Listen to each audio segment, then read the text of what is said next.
Good morning সকলোকে মোৰ পেজৰ চেনেলটোলৈ স্বাগতম। কি আনিছোঁ জানেনে? আৰিয়াৰ জলপান। আজি আৰিয়াক ডাইনিঙত বহাই নোখোৱাওঁ। ডাইনিঙত বহাই খোৱালে কি হয়, বহুত নটখট কৰে, বহুত বস্তু পেলাই দিয়ে, নাখায়। সেইটো কাৰণে চেৰেলেক লৈ আহিছোঁ আজি। তাইক মই মোৰ কোচতে শুৱাই খুৱাব পাৰিলেও মই ডাইনিঙত খুৱাব নোৱাৰোঁ। ডাইনিঙত মানে তাই ৰজা হৈ যায়, আৰু মোৰ কোচত বহি থাকিলে মই ৰজা হৈ থাকোঁ। সেইকাৰণে সদায়তো মানুহে নিজে ৰজা হৈ থকাটো বিচাৰিব ন। সেইকাৰণে মই ৰজা হৈ থাকিম, তাইক মই খুৱাই থাকিম। নহ'লে এইকণ কিনাই কিনাই এইকণো গৈছে, নোৱাৰি দেই, খুৱাবই লাগিব যেনেকৈ তেনেকৈ হ'লেও। ৰুমটো ঠিক কৰি ল'লোঁ। এইফালে আৰিয়া কাপোৰকেইটা উলিয়াই লৈছোঁ, গা ধুৱাম আৰু। এইফালে চেণ্ডেল খুলিয়াই দিলে নহয়, গাটো ভাল পাইছে যে অকণমান। ৰ'বা, নাযাবা, গা ধুৱাব লাগিব তোমাক। অঁ এইফালে আহা, আহা মোৰ ওচৰলৈ। কলিজা, কলিজা, গা ধুব লাগিব দেই এতিয়া। কথা লাজ কৰিছে নি? লাজ কৰিছে নি আমাৰ ছোৱালীজনী? ডাঙৰে হৈ গ'ল আৰু দেই মোৰ কলিজাটো। চুমা খাব নিদিয়ে চুমা খাব। খামেই একদম বাকুটি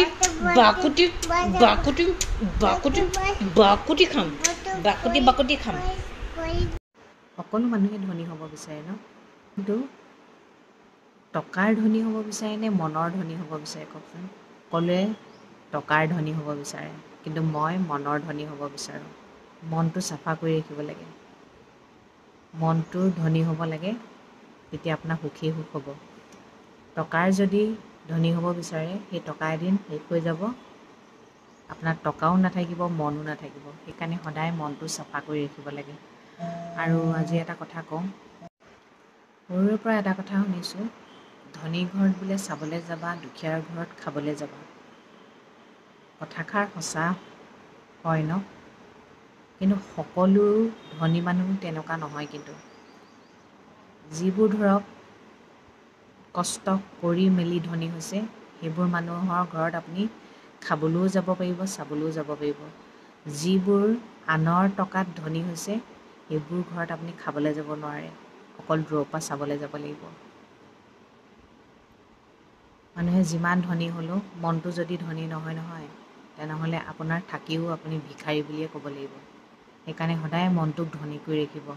আৰু মই ভগৱানক এটা কথাই কওঁ, ভগৱান মোক মনৰ ধনী কৰি ৰাখিব দেই। মই সদায় চিম্পুল হৈ থাকিব বিচাৰোঁ, আৰু মই এতিয়া যেনেকৈ আছোঁ আজীৱন মই তেনেকৈয়ে থাকিম। ধনী কোনে হ'ব নিবিচাৰে? ধনী সকলোৱে হ'ব বিচাৰে। আম্বানীও ধনী, আম্বানী ধনীতকৈ ধনী হ'ব বিচাৰে, কিন্তু সেইটো কথা নহয়। কিন্তু কিছুমান মানুহ আছে অকল টকাৰ ধনী, মানুহক দেখুৱাবৰ কাৰণে। ধনী ঘৰত যেতিয়া দুখীয়া মানুহ কোনোবা যায় নহয়, তেওঁলোকৰ ঘৰত বাচনেই বাচন, কিন্তু দুখীয়া মানুহক দিবলৈ বস্তু এটা বিচাৰি নাপায়। কিয়নো দুখীয়া মানুহক মানে বেয়াতকৈ বেয়া বস্তু খাবলৈ দিব বিচাৰে, যেন তেওঁলোকৰ কিবা এটা লাগি আহিব বাচনত। কিন্তু দুখীয়া ঘৰলৈ যাব, তেওঁলোকে যিমান পাৰে সযতনে, যিমান পাৰে ধুনীয়াকৈ বহুৱাবলৈ চাব, ধুনীয়াকৈ খুৱাবলৈ চাব, মাতষাৰটো ক'বই নালাগে। ধনী ঘৰলৈ গ'লে আপোনাক ডিছপ'জেল প্লেট, ডিছত খানা দিব, পানী দিব, যাতে সেইটো আকৌ ইউজ কৰিব নোৱাৰে।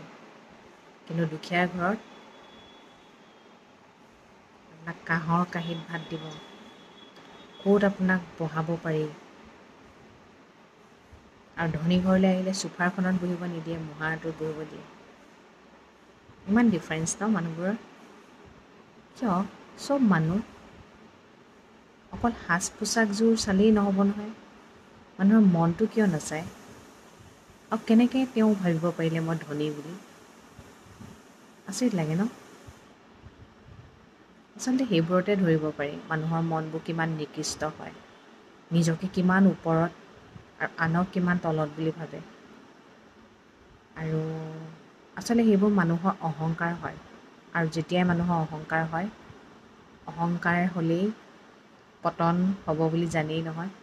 এইবোৰ কথা সকলোৱে জানে, কিন্তু মানুহৰ আগত সেইখিনি কথাকে কয়, কিন্তু নিজৰ ঘৰত সেইখিনি নকৰে। এয়াই মানুহৰ দুটা ৰূপ থকা, বাহিৰে এটা ভিতৰে এটা। মই সেইকাৰণে ধনীৰো ধনী হয়, কিয়নো মোৰ মনটো বহুত ধনী হয়। মোৰ চবৰে প্ৰতি সমান মৰম আৰু মোৰ কেতিয়াও এষাৰ মাতৰ অভাৱ নাই। মই মানুহ চাই, ধনী দুখীয়া চাই মাতবোল নকৰোঁ, মই সকলোকে মাতবোল কৰোঁ। সেইকাৰণে মই কওঁ মই ধনীৰো ধনী, সেইকাৰণে মই বহুত হেপ্পী হয়। মই যি পাইছোঁ, য'ত আছোঁ, যেনেকৈ আছোঁ, বহুত হেপ্পী। আজি পোৱা নাই কিবা এটা, আশা এৰি নিদিওঁ, কিন্তু নিজে কষ্ট কৰি যাম, লৈহে এৰিম। কিন্তু আনে দিব, আনে কৰি দিব, আনে কৰি দিলে ল'ম, খাম, তেনেকৈ মই থকা বিধৰ নহয়। সেইকাৰণে মই ধনীৰো ধনী। সকলো মানুহতো দুখীয়াৰ পৰাই ধনী হয়, তেনেহ'লে দুখীয়া মানুহক কিয় নেগলেক্ট কৰে? কিছুমান মানুহ দেখিছোঁ গ'লে একোৱেই নাই, ফুপুলা ধনী দেখুৱাই যে, এটিটিউড এটা, গেলা এটিটিউড এটা, সেনেকুৱা মানুহবোৰক দেখিলে মোৰ ঘিণ লাগে। কিহৰ কাৰণে এটিটিউড দেখায় বাৰু? এনেকুৱা কৰে যেন তেওঁহে খুৱাই আছে চবকে, নাক মুখ কুচাই, আৰু কিছুমানে যে ইটিকিং কৰি এনেকৈ কথা পাতে, উফ ৰাম, মোৰ দ্বাৰা যে সহ্যই নহয় আৰু। কাকনো দেখুৱাই এইবোৰ ভগৱানে জানে আৰু দেই। যি কষ্টৰে টকা ঘটে সেইবোৰ মানুহৰ অহংকাৰ নাই। যি দুপইচা ঘপককৈ পাই যায়, আনৰ পইচাৰে এচ কৰি থাকে, সেইবোৰৰ অহংকাৰ বেছি, গেলা এটিটিউড। মানুহবোৰ কেতিয়াও চেঞ্জ নহয়, কেতিয়াও চেঞ্জ নহয়। সেইকাৰণে নিজেই নিজক যিমান পাৰে চেঞ্জ কৰক। চেঞ্জ মানে কি? মানুহৰ মাতষাৰহে মেইন হয়নে নহয়? মানুহে মানুহৰ ঘৰলৈ খাবলৈ নাহে। কিছুমান মানুহৰ যে সেই মাতষাৰো অভাৱ। কিছুমান দুখীয়া মানুহ অহাৰ লগে লগে গুৰুত্বই নিদিয়ে, এই আহিছে আহক আৰু। ধনী মানুহ আহিলে আহক বহক, কি বাৰু এইবোৰে কি? আৰু মানুহৰ মুখত ধৰাই পৰে ন, মানুহ আহিলে মানুহ ভাল পাইছে নে বেয়া পাইছে। আৰু কিছুমানে নিজকে একদম মানে খোজ কাতল, মুখৰ এঙুঠি ভেঙুঠি এনেকুৱা দেখাব, একদম কোটিপতি।